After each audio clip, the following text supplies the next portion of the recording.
pag-aral ng anak ko. Oo. Itong bahay din namin, pag umuulan, hindi kami makatulog. Kasi sobrang tulo. Wala naman akong hanap buhay. Nakatuloy yung kapatid. Tumutulong sa akin, pambiling pagkain. Kaya na nga ako.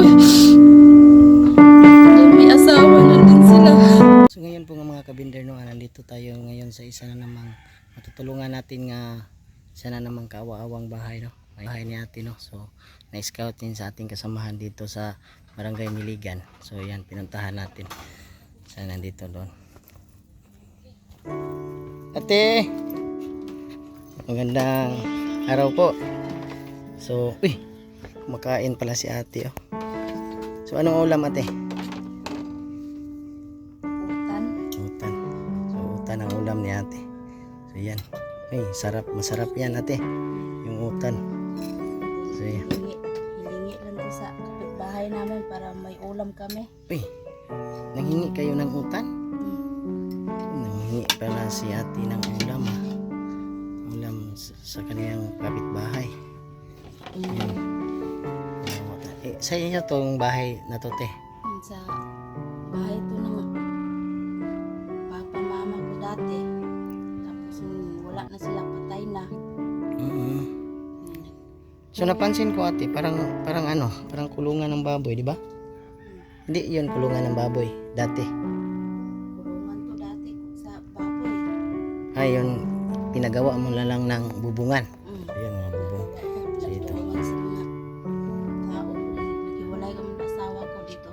Nakatira. Hiwalay ka pala ng asawa mo. So nakatira ka na lang dito sa parang kulungan ng baboy, no? Wala ka palang asawa. So paano ka mabubuhay, ate? May kapatid ako, binibigyan ako para pambiling pagkain para hindi kami magutuman. Yan lang ang kapatid mo. Kapatid mo lang ang inasahan mo. Opo. So, kawawa si ate, kapatid lang palang inasahan. Ilang anak mo, ate? Isa lang. Ito lang si Dodong. Ayan. Isa lang ang anak ni ate, no? So nabubuhay lang si ate sa hingi-hingi ng kapatid at hingi ng mga kapitbahay. Hingi lang si ate ng kapitbahay kasi walang trabaho si ate. Siguro basa ka naman ito magtanim. So yung ibot ng similya, di ba? Ibot ng similya. Kwarta ko palit to bugas. Bugas. So yun ang hanap buhay ni ate dito. So yun ang bahay ni ate. So ito po yung bahay ni ate. Tumpi-tumping trapal, sako, yero. Dili na ni mo tulo, te?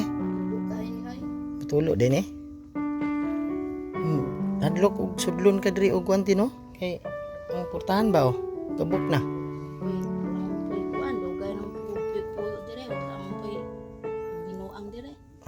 Puro po mga kuan mo siguro dre.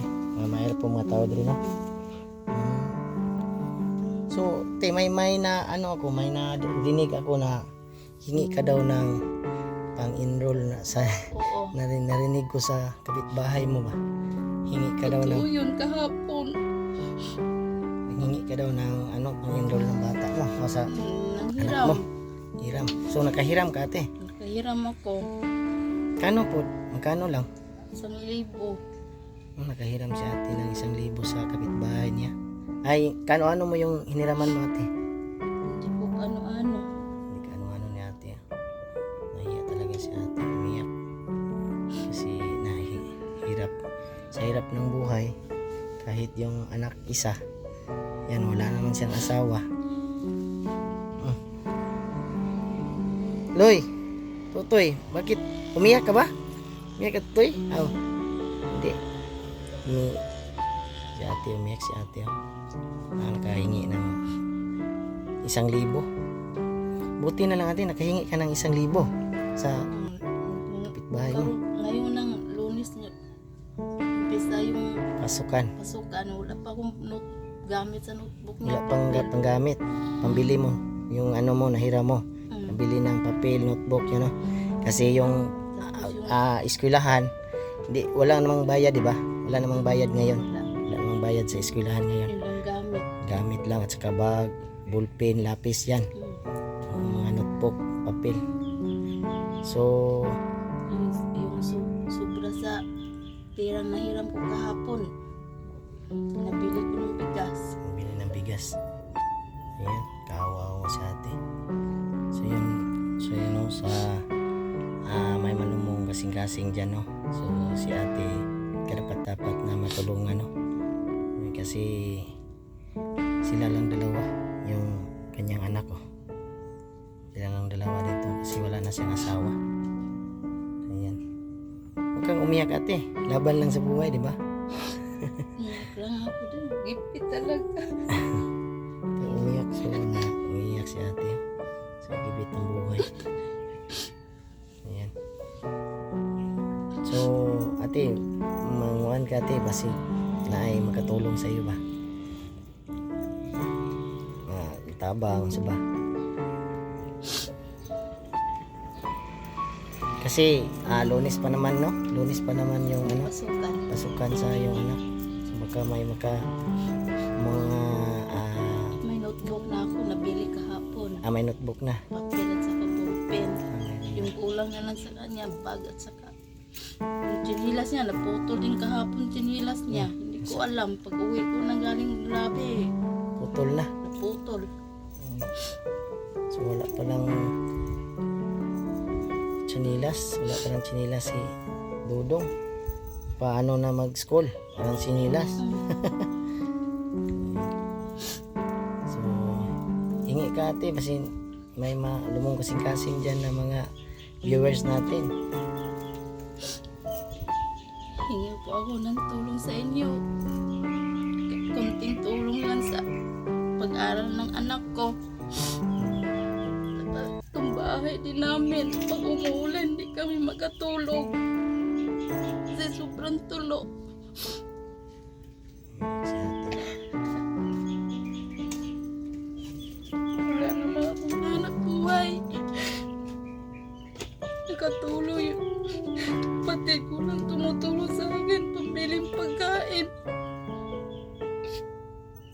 Nahiya na nga ako. Diyan may asawa na din sila. Sana maawa kayo sa akin.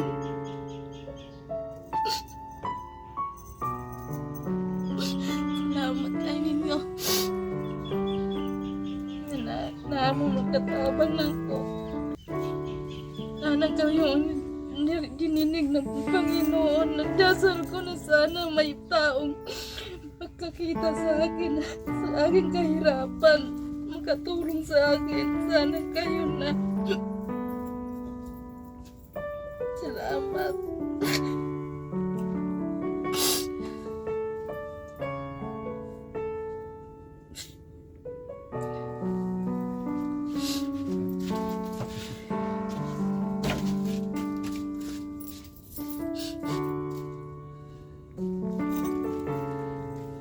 So sa nakita ko ni ate, no, sobrang kakaawa si ate. So ate, may bigas kami na dala, ate. Bigas. Sana makatulong sa iyo itong bigas na to. Ilang araw na to, di ba? Malaking tulong sa akin yan. Dahil kahapon 2 kilo yung binili ko. Oh, 2 kilo lang. Yung nabili mo sa 1,000, yung hinira mo. Sobra sa pinabili ko ng gamit sa eskwelahan. Oo, sobra. Sobra sa 1,000 na nabili. So yan, kunin natin yung bigas. Kunin natin yung bigas yan.